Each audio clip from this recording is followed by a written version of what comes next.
Oke, Bismillah, Assalamualaikum warahmatullahi wabarakatuh. Perkenalkan, nama saya Nur Irfani Anggrani dari kelas PTIKB 2019. Baik, kali ini saya akan menjelaskan materi dari mata kuliah Perkembangan Peserta Didik dengan submateri yaitu Perkembangan Sosial Anak. Sosial adalah serangkaian perubahan progresif yang terjadi sebagai akibat dari proses kematangan dan pengalaman, baik dalam hal emosi, kepribadian, maupun hubungan interpersonal yang diterima dari lingkungan sosial. Nah, lingkungan sosial inilah yang memberikan fasilitas dan arena bermain pada anak untuk pelaksanaan realisasi diri. Baik, seorang anak yang berdiri sendiri terpisah secara total dari masyarakat dan dari pengaruh kultural orang dewasa, tidak mungkin menjadi anak normal.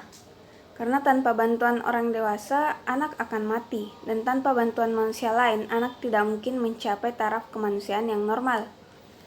Kemudian ada pun ciri perkembangan sosial.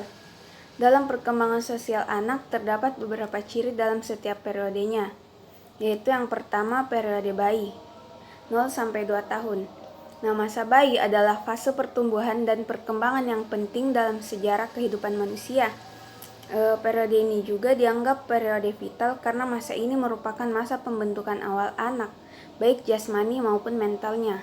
Nah, pada saat bayi lahir, kemampuan otak telah terbentuk selama dalam kandungan sekitar 50%.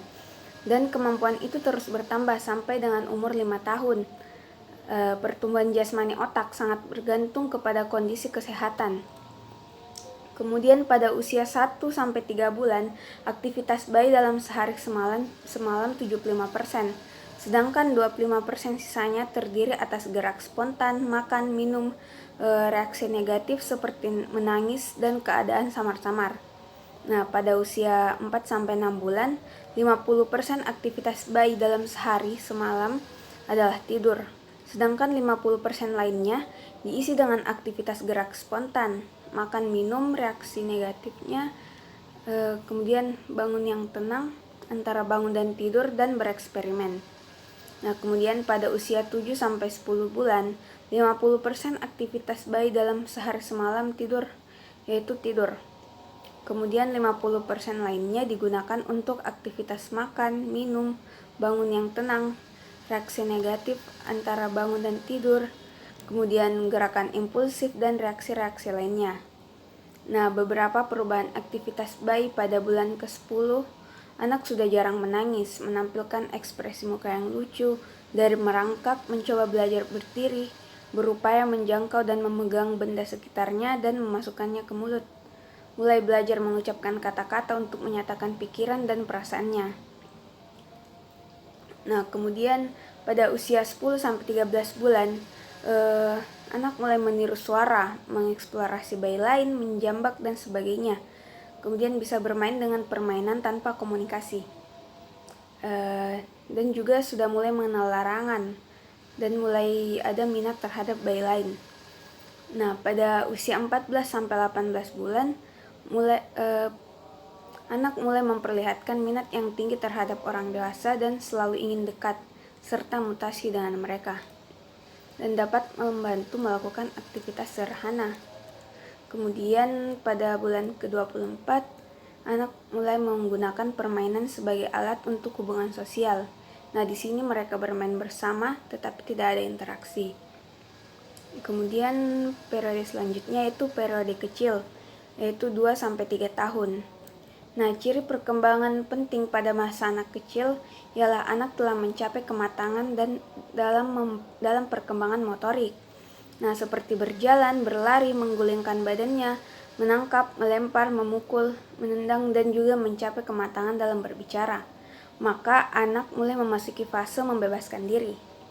Nah, dari dekapan ibu dan lingkungan perlakuan sebagai bayi. Kemudian dengan kematangan yang dicapai anak kecil mulai bereksplorasi dengan lingkungan fisik dan sosial. Kemudian apa saja yang ada di sekitarnya ingin dia pegang, dicari tahu apa, mengapa, dan bagaimana. Nah, rasa ingin tahu atau sense of curiosity anak mulai tumbuh. Nah, anak mulai mengembangkan hubungan sosial. Ia mulai ingin terlibat dalam aktivitas bermain dengan teman sebaya, walaupun belum intensif. kemudian cenderung bermain dengan aktivitas sendiri. Ia hanya senang berada di antara teman-temannya sambil mengamati cara-cara dan aturan permainan. Dalam hal menggambar, tampak anak sekedar mencoret-coret saja sebagai awal dari masa menggambar sebenarnya. Nah, masa anak kecil adalah momentum awal bagi upaya melakukan pembimbingan secara intensif, sistematis, dan profesional bagi anak. Sebab pada masa inilah anak mulai mengembangkan kemampuan dalam simbol-simbol mental, berimajinasi, berbicara untuk berkomunikasi, menggambar, dan bermain. Kemudian ada periode prasekolah, yaitu 4-5 tahun. Adapun ciri sosialisasi periode prasekolah yaitu yang pertama membuat kontak sosial dengan orang di luar rumahnya. Kemudian dikenal dengan istilah pre-gang age. Dikatakan pre-gang karena anak prasekolah berkelompok, belum mengikuti arti dari sosialisasi yang sebenarnya. Mereka mulai belajar menyesuaikan diri dengan harapan lingkungan sosial. Kemudian hubungan dengan orang dewasa, melanjutkan hubungan dan selalu ingin dekat dengan orang dewasa, baik dengan orang tua maupun guru. Mereka berusaha untuk berkomunikasi dan menarik perhatian orang dewasa. Kemudian hubungan dengan teman sebaya, lalu 3-4 tahun mulai bermain bersama. Mereka tampak mulai mengobrol selama bermain, memilih teman untuk bermain, mengurangi tingkah laku bermusuhan, dan lain sebagainya. Kemudian yaitu periode usia sekolah. Nah, minat terhadap kelompok makin besar di periode ini. Mulai mengurangi keikutsertaannya pada aktivitas keluarga. Nah, mereka membentuk kelompok atau geng sehingga ini disebut gang age. Nah, peranan teman sebaya pada tahap ini sangat penting dan berpengaruh terhadap perkembangan sosial anak.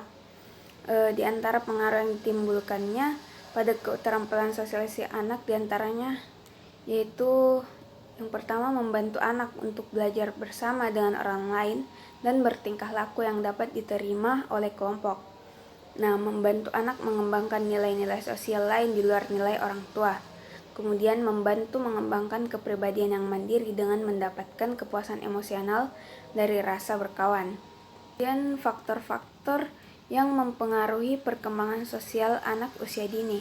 Nah, menurut Herlock, faktor yang mempengaruhi perkembangan sosial anak yaitu yang pertama adalah faktor keluarga.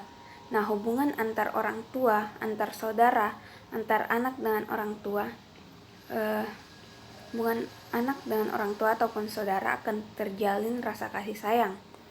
Nah, di mana anak akan lebih terbuka dalam melakukan interaksi karena terjalinnya hubungan yang baik yang ditunjang oleh komunikasi yang tepat.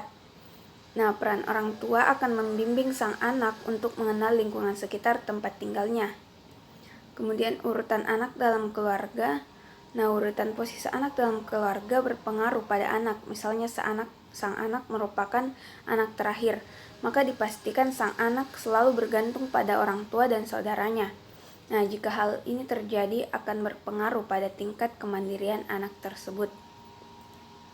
Kemudian dari jumlah keluarga, pada dasarnya jumlah anggota yang besar berbeda dengan jumlah anggota yang sedikit. Maka perhatian, waktu, dan kasih sayang lebih banyak tercurahkan, di mana segala bentuk aktivitas dapat ditemani ataupun dibantu. Hal ini berbeda dengan anak dengan keluarga yang besar. Kemudian perlakuan keluarga terhadap anak. Setiap orang tua memiliki harapan mempunyai anak yang baik, cerdas, dan terarah dalam masa depannya. Harapan orang tua adalah mempunyai anak yang memiliki perkembangan sesuai dengan pertumbuhannya. Artinya bahwa perkembangan anak prasekolah yang sekolah bertujuan mempunyai arah sesuai perkembangannya. Nah, kemudian ada faktor di luar keluarga, interaksi dengan teman sebaya, yaitu setiap anak jika mempunyai perkembangan yang baik, maka secara alami dapat berinteraksi dengan temannya tanpa harus disuruh atau ditemani keluarga, karena anak memiliki arahan yang jelas. Kemudian hubungan dengan orang dewasa di luar rumah. Nah, jika seorang anak selalu bergaul dengan siapa saja, maka sang anak dapat menyesuaikan lingkungan orang dewasa di mana anak tanpa malu-malu berinteraksi dengan orang yang lebih dewasa darinya. Kemudian juga menurut Herlock yaitu kemampuan untuk dapat diterima di kelompok. Anak-anak yang populer dan melihat kemungkinan memperoleh penerimaan kelompok lebih dipengaruhi kelompok, kurang dipengaruhi keluarga dibandingkan hubungan anak-anak yang pergaulannya dengan kelompok tidak begitu akrab. Anak-anak yang hanya melihat adanya kesempatan kecil untuk dapat diterima kelompok mempunyai motivasi kecil pula untuk menyesuaikan diri dengan standar kelompok. Kemudian keamanan karena status dalam kelompok.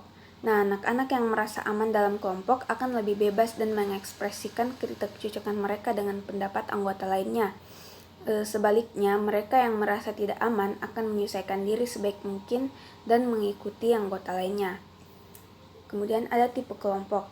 Nah, pengaruh kelompok berasal dari jarak sosial, yaitu derajat hubungan kasih sayang di antara para anggota kelompok.